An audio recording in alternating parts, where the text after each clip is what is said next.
All right, everyone, welcome back to Empire. We have, I actually don't even know what to call you today. I was going to say, we have the person formerly known as ChainLinkGod on the show. So CLG, welcome to the show, man. Thanks for having me on. Yeah, appreciate being here. Big day for you, huh? So we're recording this on Thursday, but this will go live on Monday. And so folks will be hearing this on Monday. Big day for you. Yeah, I feel like it's been a long time coming. Maybe it's a bit of a shock to some people, but it feels like the natural evolution of CLG or Zach now, I guess. That's great. So, okay. So for people who don't know, you are ChainLinkGod on Twitter and you are DOXing today. Maybe give us why are you doing this right now? Like, what is your name is Zach Rynes. I see by this thing. Like, what are you doing here? What's the reason for this? Yeah, I feel like pseudonyms in crypto are very common. Everyone has a different reason for using pseudonyms. In the Chainlink community, a lot of people come from 4chan or Biz, or like that was like the roots of the community. So like being anonymous was always the natural state of things. Being a frog on Twitter is like that's a way of signaling that you're a Link Marine, you're in the Chainlink community. But now that I see the crypto industry is maturing and just rapidly accelerating, I think the Bitcoin ETFs are significantly legitimizing our industry, and Chainlink's working with these huge institutions. I felt like it was natural to evolve the identity because it opens up a lot of opportunities and a lot of doors. Because I always see my account and what I do is just fundamentally education, educating people about Chainlink, about the industry, why people should care about smart contracts. And there's certain venues like speaking at conferences or going to different in-person events or going on podcasts like these where being an anon frog is not necessarily the best way to represent myself all the time. And people have preconceived notions about what Pepe and frogs are, whether, it could be misguided, but in general, this just opens many more doors and many more opportunities. So nice. This is like it's an acceleration of what I've been doing. And I think that's exactly what an industry needs as we see so many people start to step in this bull cycle. Nice. So who is Zach Rynes? Like where do you live? Where do you live? Like, do you have a job? Do you work in crypto? Is ChainLinkGod your full-time thing? Yeah, so I live on the West Coast in the US, and I was originally actually going to school for computer science when I first joined the crypto ecosystem, like early 2018. So that's more of my background and how I looked at crypto in the first place. But over the years, and really when COVID hit, the quality of the education just fell off a cliff, and I started diving more and more into crypto, like more and more full time. And I was learning way more in crypto, just being in the middle of the arena, so to speak. And I didn't feel like I was getting a whole lot out of what I was doing in my like traditional career path, which is just going to end at like some desk job of computer engineering, which is fine if that's what you enjoy. But for me, crypto is just such an entertaining and very interesting and very just like intellectually interesting industry to be in that I just started living in crypto full time. So historically I've been a community ambassador with Chainlink. Now I'm more of a community liaison, which effectively just means I'm a bridge between the Chainlink Labs team and the community. I've contributed content to Chainlink on the Chainlink blog itself, but like educating about Chainlink and educating about our industry is effectively what I spend the vast majority of my time on now. What are I'd love to hear like the origin story of ChainLinkGod. When did, because actually my story with Chainlink, just to fill you in, is actually I was pre-Blockworks days. I was sitting next to this guy named Mike at work. I was he was on the sales team at this company called SciSense where I worked before Blockworks, and he would spend time on 4chan.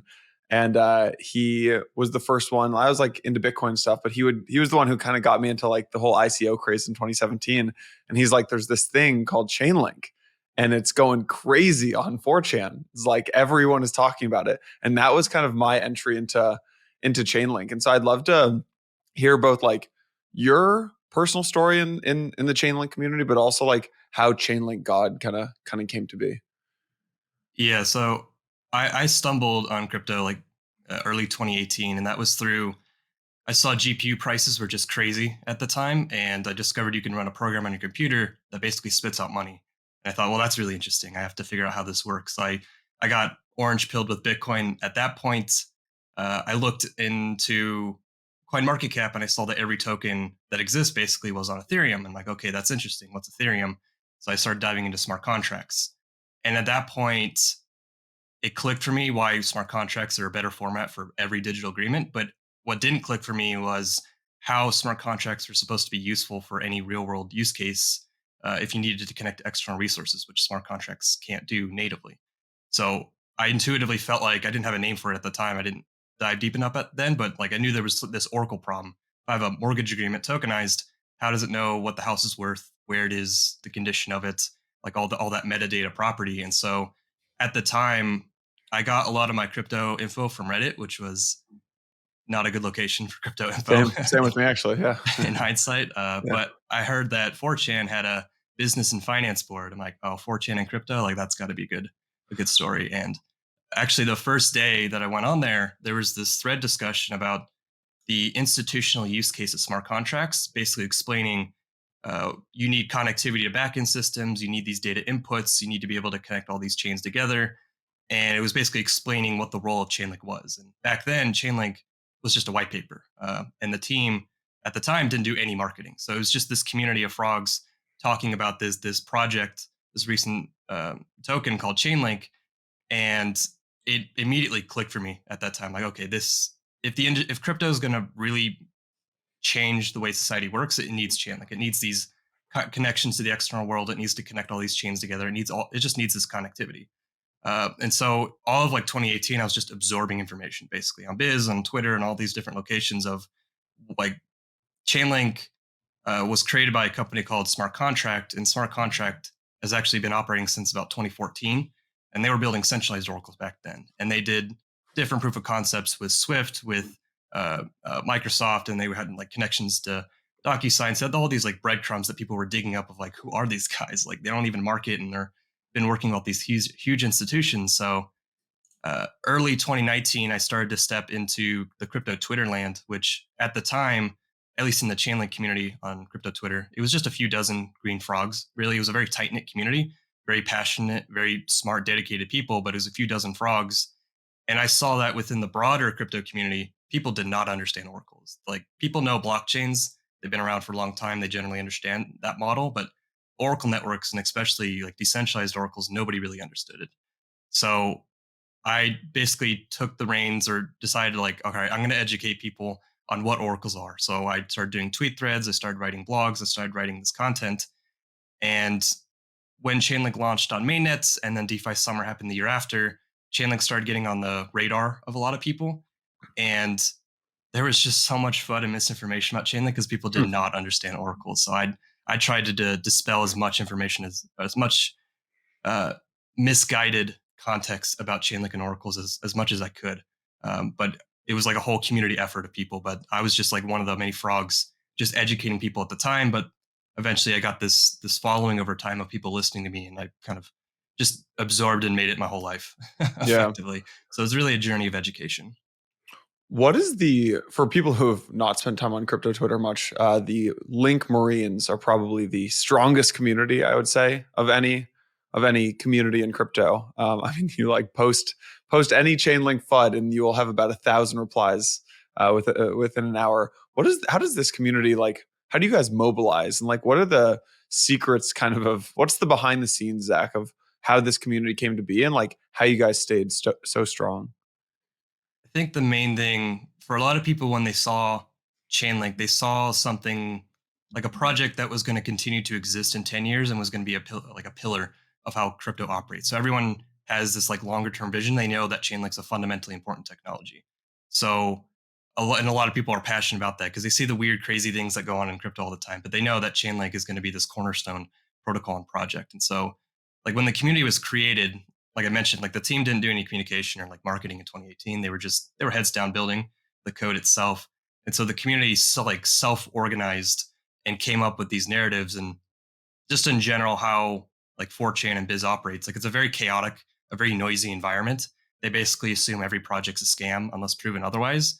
And so Chainlink kind of went through this gauntlet of fire effectively, and yet came out the other side. And people like when you try to tear a project apart and you like discover it's more important than you thought it was, you start to get like really strong conviction in that project itself. So a lot of people see Chainlink as this, I call it like the golden trio of Bitcoin, Ethereum, Chainlink protocols that provide arguably more value and more tangible utility to the ecosystem than any other project, and people just naturally have a strong conviction. So there's not really like a centrally coordinated aspect of the community. It's very decentralized where like memes and ideas will spread, and the ones that are sticky Mm. will continue to replicate over time. And like whether the names are um, at times can be off-putting to people at times, and those are the ones I don't like leaning into so much. But in general, it's just everyone has this super strong conviction in Chainlink, and they propagate these ideas through memes. And I think a lot of people know the Chainlink community through like the memetic power, the memetic power that the community itself has. So it's very like self-organized. There's Yeah. not like a central place for it. When you look across the whole industry, what do you think if what do you think of like one or two other communities who have just done a phenomenal job? I th- I think the Ethereum community is very interesting because they just put everything out in the open, like everything good, everything bad. Everyone develops out in the open.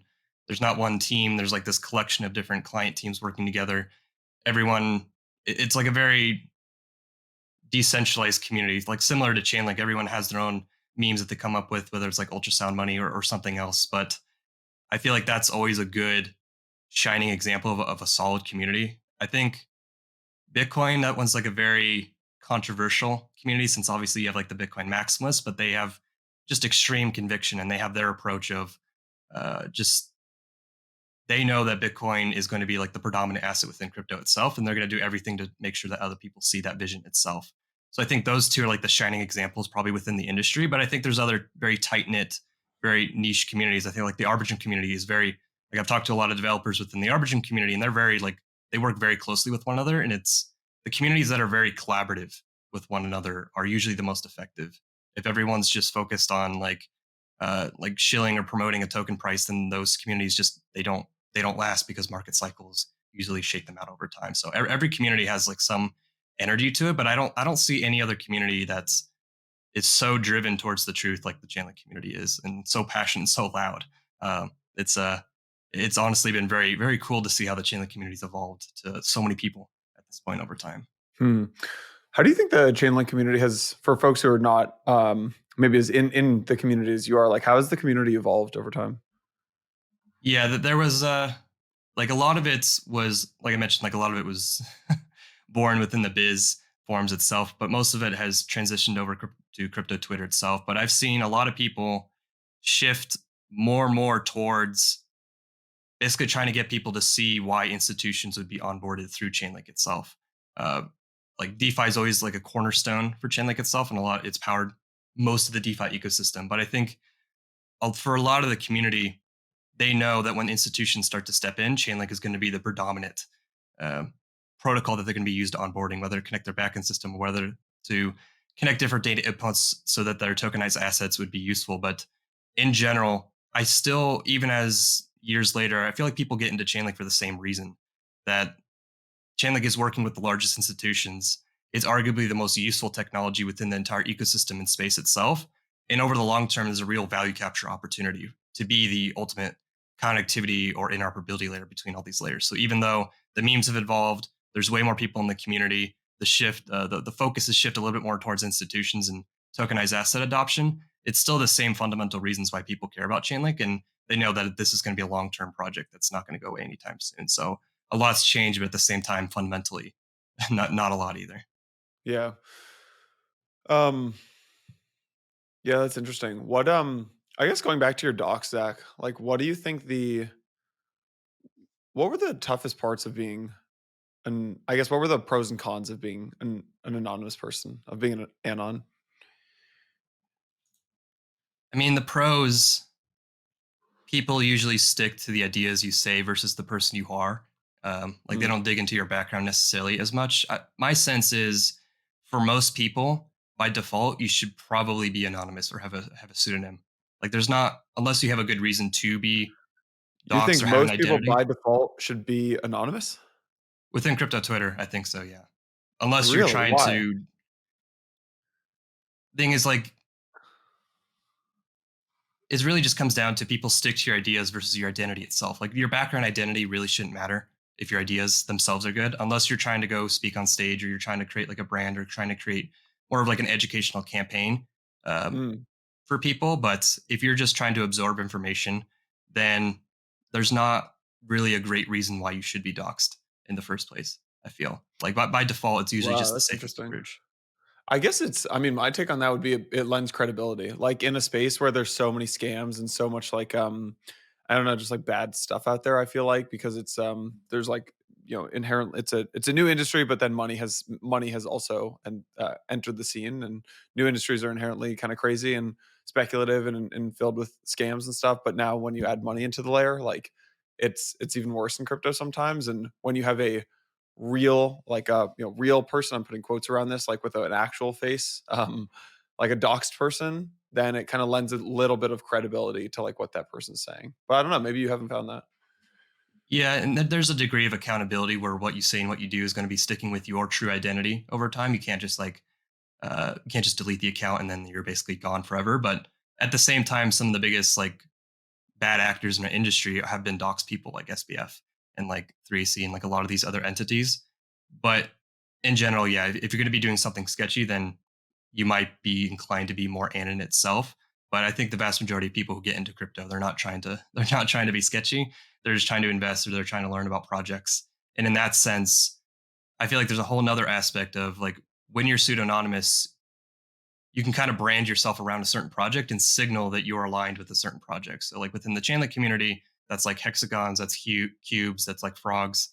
So it's like a really easy way to Mm. signal that like you're in this clique, you're in this community itself. And I see that across a lot of different ecosystems. But ultimately, like it's a personal decision whether you want to dox or not. Like each one of them is going to have trade-offs if you want to tie your real world identity to what you're doing. And I feel like I'm at a stage where I've always been passionate about Chainlink, and it seems like it's the right stage to just be able to speak at other venues, and I can't do that if I'm Anon. So that was like really the forcing function for me Yeah, that makes sense. to move towards reaching more people and reaching people more broadly.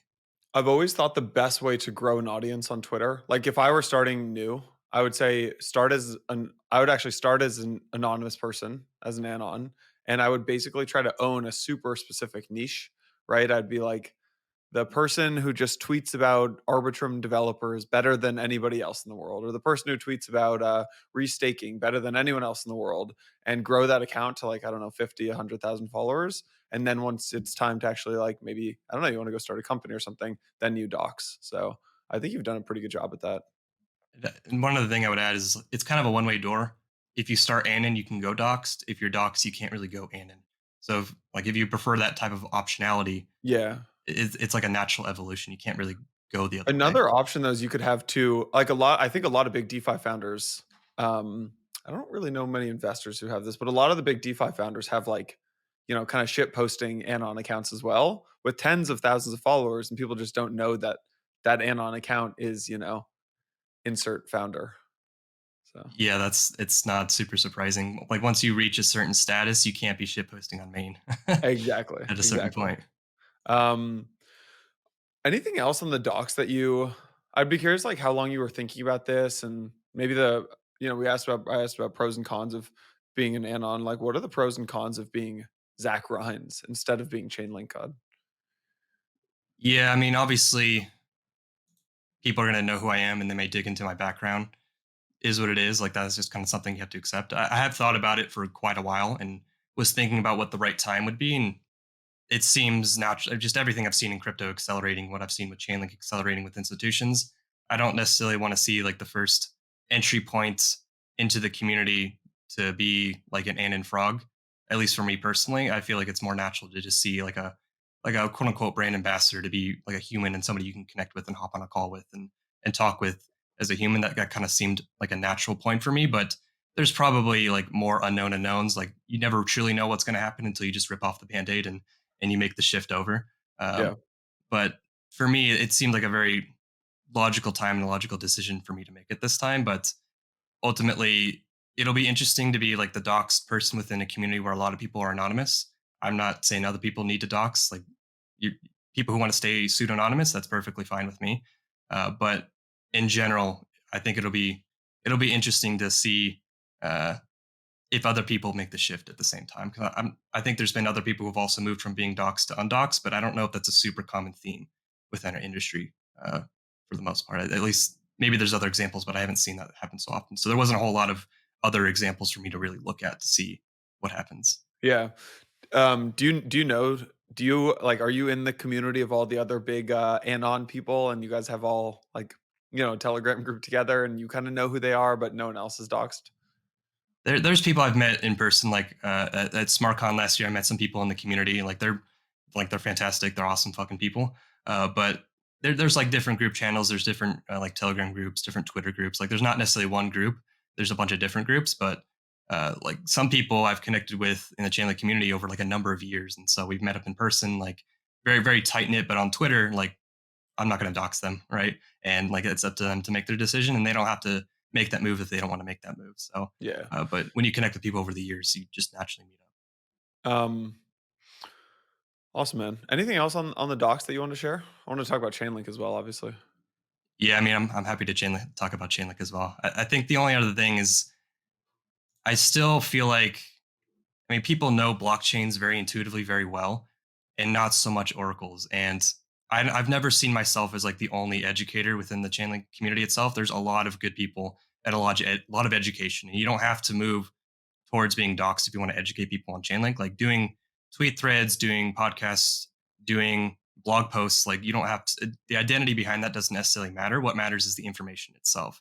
I just see like me revealing my identity as an opportunity to go to other venues and start expanding my the breadth of information that I can share and where I can share that information. But I encourage everybody to share, not even necessarily just about chain, like whatever project you're passionate in, educate people as much as possible, because as this bull market starts to ramp up, which I feel like it will, there's going to be so many more people entering our ecosystem who's just not going to know all the nuances that people who've been here for years have picked up over time. So I would just recommend everybody educate about the projects you're passionate about, because it'll pay dividends for that community for sure.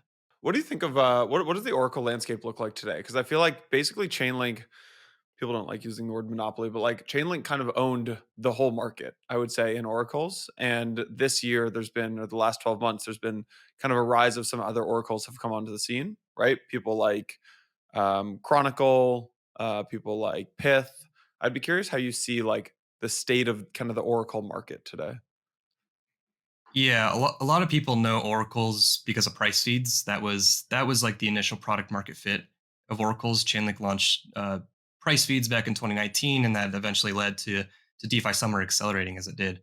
But I think we're at this stage where I think people are looking at what else can oracles be used for, because fundamentally oracles are just middleware. They connect systems together, and so connecting financial market data onto blockchains, that's like the first use case, even though it's a very challenging, it sounds simple. You just pull the price and put it on chain, but what is the price of an asset? Where do you get that? How do you filter it? How do you aggregate it? Is actually a pretty nuanced problem. So there's interesting different approaches of doing that. There's like the traditional push-based feeds that Chainlink has always done, where data is pumped on chain every so often to update this reference contract people can pull from. There's been interesting approaches taken with pull-based oracles, where you make that data available off-chain and users can pull it and put it on chain themselves whenever they want, so you get the freshest data. I've seen different Oracle platforms move towards that model, but I feel like a lot of projects are still trying to focus on price feeds. A lot of the oracles are just, how do we do price feeds but tweak this small thing? How do we do price feeds but we're on this network, or we do this data set that other oracles don't? And I feel like there's areas for innovation, but that's not super interesting to me. Right, where I see is interesting is oracles expanding out to doing off-chain computation or doing cross-chain interoperability, because even Mhm. like cross-chain bridges, in my mind, they're just Oracle networks where a blockchain's the data source. They're just Oracle networks. So really, the whole cross-chain space is also within the Oracle space itself, even if people don't see that. And there's a whole lot of innovation happening in the cross-chain space. But I think where people get tied up, like when they compare, like how does Chainlink compare to Pith, or how does it compare to Gelato, or how does it compare to Chronicle, whoever. I think the core difference with Chainlink is that Chainlink is trying to become a platform of different services. So you have things like price feeds, you have verifiable randomness, you have proof reserves, automation, you have cross-chain with CCIP. Like it's trying to be this decentralized AWS platform where you have all these services that you can compose together into one application regardless of the chain you're on. And honestly, I don't see anyone else taking the same approach as Chainlink in that regard. So like Chainlink's an oracle, but I feel like using that term has like preconceived notions of like price data or just data in general, but really it's just this complementary computation layer that attaches onto blockchains to make smart contracts more useful and more connected to these external resources. So Mm. I feel like price feeds are interesting, but what's really interesting is just the platform that you can create. And then once you start bridging with people beyond the DeFi ecosystem is when like you start really Yeah. playing with fire. Honestly think Chainlink is one of the best kept secrets in crypto in terms of like how good of a business model they have, right? Like if you look at how much some of the L2s are paying Chainlink, it is a remarkable amount of money, right? It's well into the tens of millions a year. Um, and at least from I've never talked to the Chainlink team about this. So I've never verified those numbers on both sides, but if, some of the L2 founders I've spoken with say that they're paying Chainlink, 20, 25, 30, 35 million dollars a year, because they need to get the apps and the products to come build on them. And if Chainlink isn't there, it's just not like then the app is just going to choose somewhere else. So it's a pretty remarkable business that they've been able to build. Yeah, and I don't think anyone else is trying to take the same approach at all. But there is a case like if you don't have Chainlink on your blockchain, then yeah, you can't really have lending applications. You can't have derivatives. You can't have these applications. And I feel like there will be other protocols that try to do the same thing, and they'll move faster and they'll be cheaper. But ultimately, like why protocols use Chainlink is not just because it's the standard and it's what everyone uses, but because like when you choose to integrate with Chainlink, you know it's going to work. So like you can cheap out and go with a cheaper solution, but if it ends up breaking and it kills your whole ecosystem, then saving the amount of money that you could have paid to Chainlink to get an integration probably not worth it. Like just like examples in terms of bridges, like when multi-chain and these other bridges got hacked, it wrecked blockchains. Like it really hurt those blockchains and stunted their growth for a really long time, which is like a really awful situation. But I think that that's like with Chainlink, you're effectively paying for the quality and you're paying for the premium that if you're going to integrate Chainlink, you're not going to regret that later because your system's going to keep operating as designed. Your ecosystem has all the secure access to these resources that you know that developers need at the end of the day. But ultimately, I still feel like DeFi is like a case study for what's actually going to happen with institutions. When they Mm. start tokenized assets and bringing those on chain, they'll use the same infrastructure. They'll know it works because it was already proven in DeFi. But then when they tokenize different bonds, different equity, different stocks or whatever assets, they basically hot swap those into these protocols, maybe with more permissions and these other additional layers that they need for compliance. But I think that's like the end case. And I think that's ultimately what Chainlink's building for, while making sure the DeFi ecosystem in its current state continues to thrive and continues to grow itself. Zach, completely off topic. Has anyone ever told you you look like Sergey? Is it the beard or is it the flannel? I can't do I don't know. I get very Sergey vibes from you, actually. I didn't know if you guys were related or anything. No, no, I'm not. I'm not Sergey's son. Are you inspired by the flannel or the beard? I honestly, I always used to wear flannels, but the beard I grew within like the past couple of years. But I'm not, it's Nice. not because of Sergey. It's not because of Sergey? All right, No, nice, it's man. not. Nice. I just had to ask. What is the role of Link in so the way I understand it and the way you describe it is like, okay, people used to see Chainlink as like nice Oracle service providing data to a bunch of the biggest dApps and I mean most dApps that people use like the price data is supplied by Chainlink in one way or another. I think that's how people used to think of like or think of the old Chainlink. The way I understand it in your mind is, or basically Chainlink has evolved to become this platform for data, for compute, for cross chain. We can talk about CCIP as well, obviously. What is the role of like the Link token in this whole network?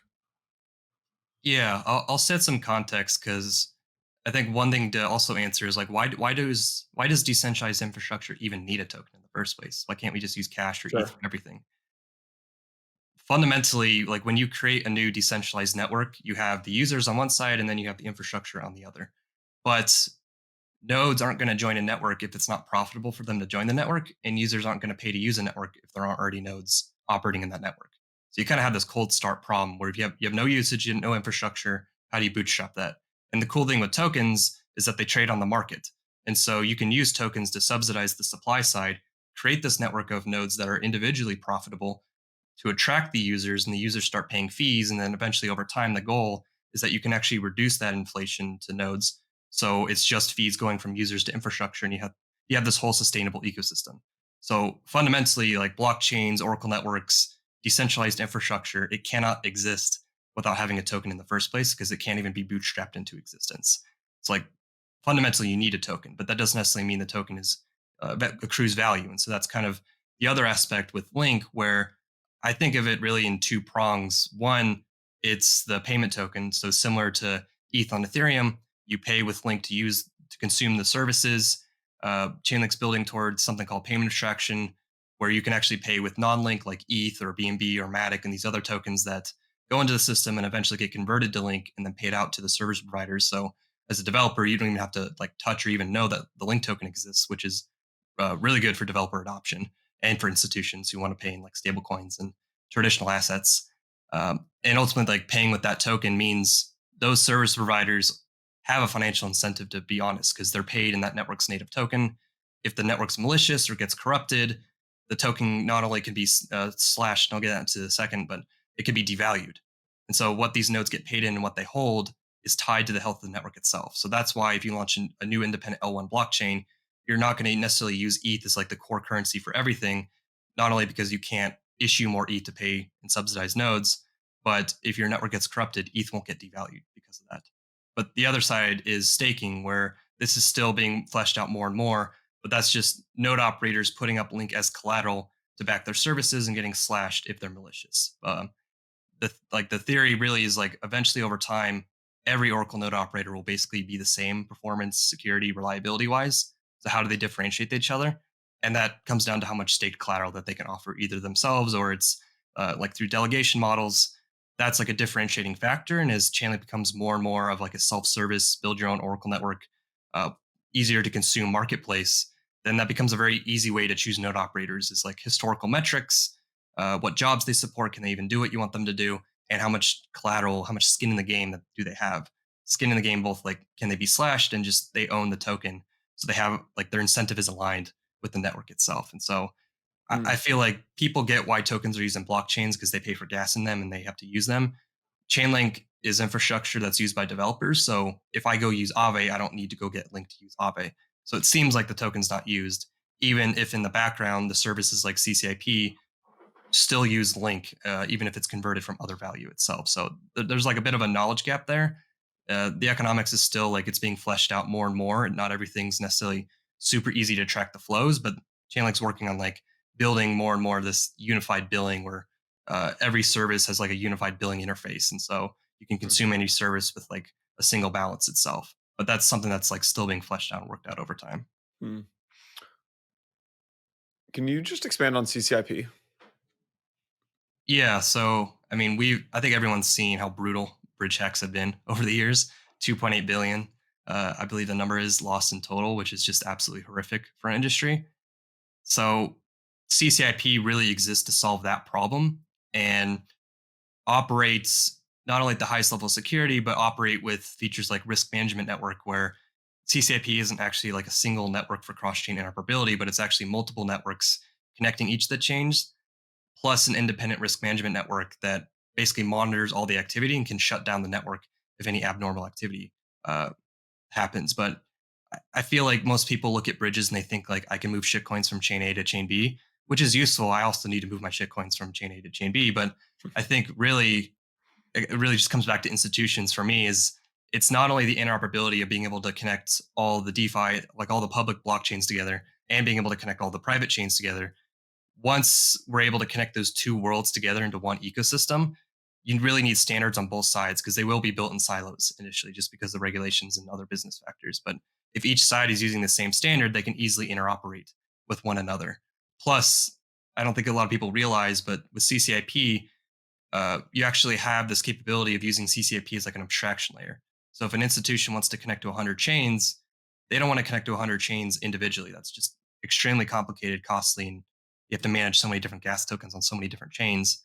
But if they integrate Chainlink once, they can actually interact with smart contracts on any blockchain just through CCIP itself. So like that's something that institutions have signaled and said like that's a huge feature for them of CCIP and the Chainlink platform itself. It's just the ability to connect to every blockchain and use their existing backend systems and existing messaging standards like Swift messaging. They don't have to replace their backend system. They just connect to CCIP and be able to either bridge assets between different chains or be able to just interact with any chain that they want itself. So like there's a whole a whole like DeFi segment of CCIP, and there's a whole like institutional tokenized asset segment Mm. of CCIP. And eventually they'll merge over time. Is like that's like the ultimate goal of the protocol. What's the counter argument for all this, Zach? Like if Chainlink didn't work, why would that be? If crypto did work, but Chainlink didn't make it, what's the reason for that? I mean, fundamentally, it would be some other platform that does what Chainlink does, but 10 times better, like in every regard. Because if you have like an alternative solution that's slightly better or is slightly different, usually the switching costs aren't worth it. But so it's really just having a different platform that's like fundamentally better. It's cheaper, it's faster, it's more secure. That feels like a very tall order to me, just given how much of a head start Chainlink has had. But like no protocol is infallible. Like if Chainlink stopped developing today and just had the services it had forever and never changed it, yeah, it would eventually get overtaken by a competitor.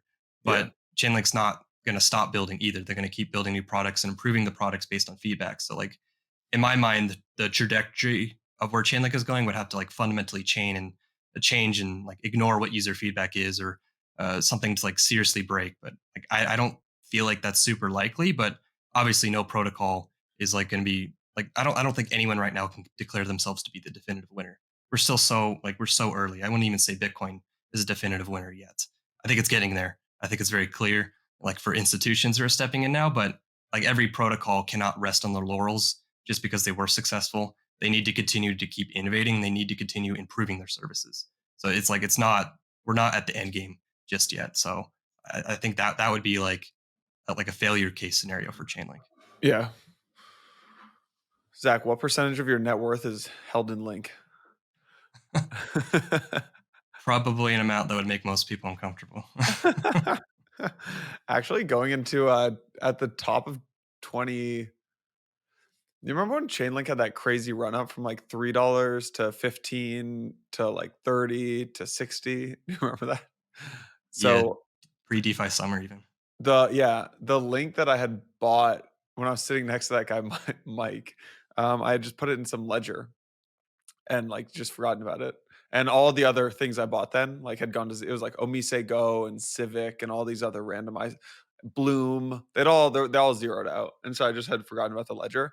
And then Link started to go from it was like 20 cents, $2 to $20. I was like, told my wife, I was like, we stop everything. We have to find this ledger, like turn the whole house upside down.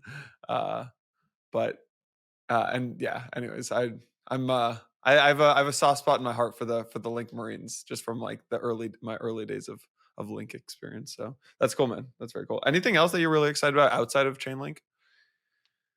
It feels like, I mean, we just saw the Dencun upgrade on Ethereum with Yeah, rollups. yeah, That was pretty massive. Like it's like sub-cent transactions on rollups. For now, it'll like the usage will even out over time. But I've always been super interesting. Like I've been following rollups for a long time. Back before like they were even really called rollups. Like I was following Plasma as yeah. well, which they weren't rollups, but that was like the precursor to rollups themselves. That's always been a very interesting ecosystem to watch. Like now we're just seeing it accelerate. Now we have DA layers with Celestia and Eigen DA. We have like these settlement rollups for other rollups to settle upon. Like it's getting very complicated very quickly. Now we have rollup as a service providers to try to abstract away all that complexity. That ecosystem has always been very interesting to me. There's always a place in my heart for like a Solana style approach of just let's just do a single chain. Let's just scale that one chain, make it as high throughput as possible. But it feels like the most intuitive approach is to take the modular approach. Everyone specializes and then you compose together different parts of the tech stack from execution, settlement, consensus, and you compose it all together into one blockchain. That has always seemed like a very intuitive approach to me. And I'm really like, I'm very tired of paying extremely high Ethereum gas costs for so long. So I'm happy to be more of an L2 um, user. And now we're seeing like people looking into doing rollups on Bitcoin L2s as well, which I think they're like a few years behind what Ethereum is doing, but that's always been like infrastructure wise super interesting. Um, Mm. like tokenized assets, I've seen different projects do like they're tokenizing T bills. That's always been like a super popular use case. Yield bearing stable coins like Athena is interesting, but I'm also very cautious about its design, just in terms of the assumptions it makes about perp markets and like I know it's not custody at such centralized exchanges, but to me it just feels like that's not a model that can necessarily scale super large. But Like I don't want it's not Terra Luna style, but I'm always cautious of a stablecoin becoming huge and then you know winding down Yeah. in an extremely reckless and disastrous way. I feel very similar about restaking and that whole LRT ecosystem. That's a whole like another rabbit hole where like there's clearly a lot of interest in doing restaking, but at the same time, I can't help but feel very unnerved by the rehypothecation and using LRTs and DeFi itself. Like there's a right Yeah. way to do it, but I've seen how things play out in crypto before. It Yeah. just gets degen. People want to make money and It yield. does. It does. Zach, man, I'm excited for you to dox. So we're releasing this on Monday. So the plan is so you'll have doxed today. What do you think the what do you think? I don't know. Like, have you thought about the kind of second order implications of doing this and what this means for like your life? I guess.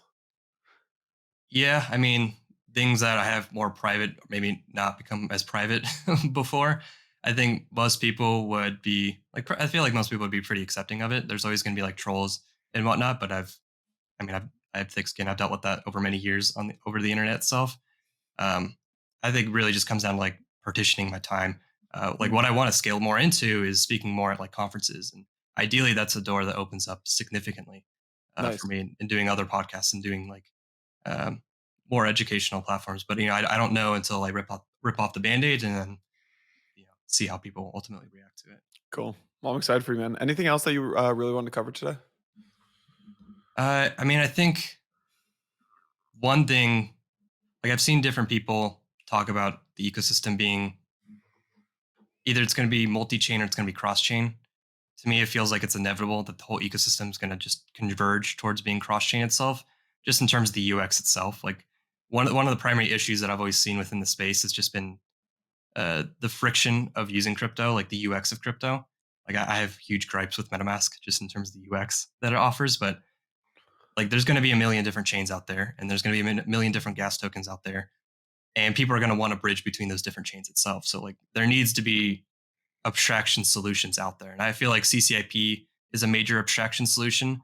You just interact with CCIP and you can move both tokens and data to other blockchains. And you can, like, if you're on Arbitrum, you can move your tokens over to Optimism and stake them and then generate yield and then bridge them back to you as like a wrapped format. Like you could do all these really cool things with CCIP and cross chain. Then you have things like account abstraction, so people don't even have to actually touch gas tokens, and they can just interact with like stable coins, and then they pay through and it gets converted on the back end. So it feels like the whole industry is moving towards abstraction. And that's always been my thesis of Chainlink itself. Like the end state is that most people would be using smart contracts in Chainlink without actually even realizing they're using Chainlink or smart contracts Mm, themselves. It would all be abstracted in the background. It's kind of nice. like if you use like Netflix or streaming services, you don't ask like what cloud service is this running on? Like am I using AWS or like I can only use Azure? Like Right. nobody cares about that. So people are very tribalistic about what chains they use. I don't think the vast majority of users will ultimately care. Really, just you got to be blockchain agnostic Yeah. at the end of the day to support that whole ecosystem. Yeah. Zach, man, formerly known as ChainLinkGod. Appreciate you. I'm excited for your big docs day and yeah, rooting for you, man. Absolutely. Thanks for having me on. I'm always happy to talk about Chainlink and different things.